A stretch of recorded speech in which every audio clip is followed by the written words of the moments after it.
Parang 64 nga yung gusto niya.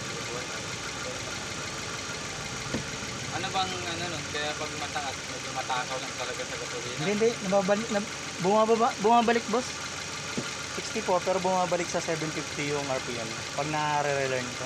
Oo. Saka ang sabi nung ano, pag naka-onda yung aircon yun, pag matagal, bumababa naman yung ano yun.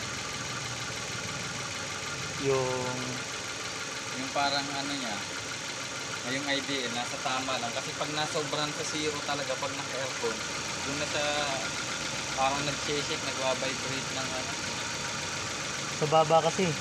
Sa baba ng ano niya. Siling niya doon, di ba? Kaya nakabukas pa ang aircon. Pero 100 parameters na ano ko na ano ko na siya. Ay?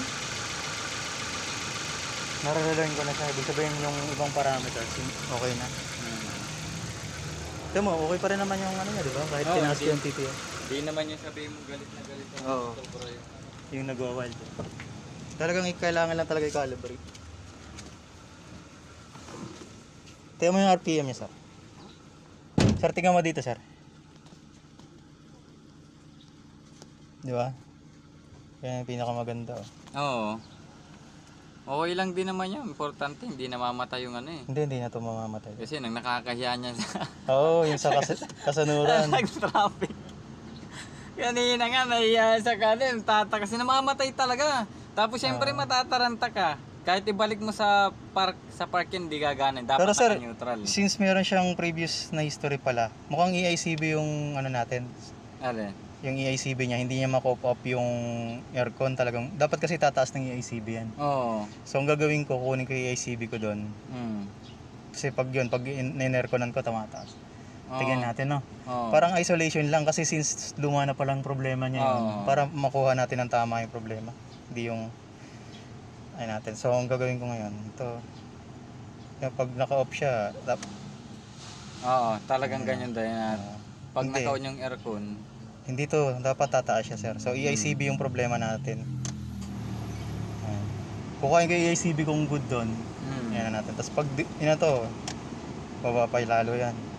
Ewan, parang masalong nag-ano siya ng ano. Sobrang binaba niya eh. Dapat bubukas na yung EICB mo yan. Kaya pala nilagyan nila ng hangin yung throttle body mo. Yung stopper nila. Didemo ko sa iyo, sir.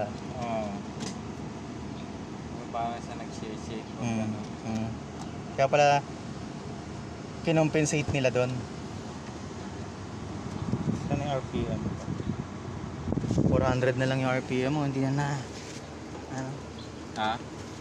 Ang baba na ng RPM mo, hindi na siya bumalik. Ayun, mamamatay na halos.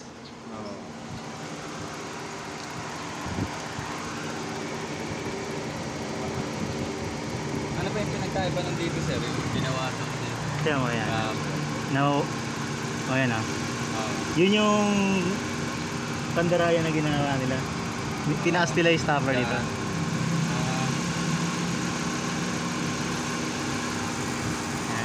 EICB po problema mo, sir.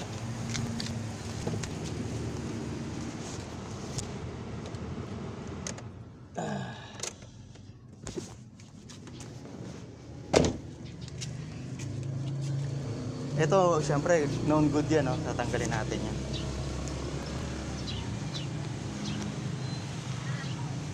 Pero, kung gusto mo, i-compensate din natin.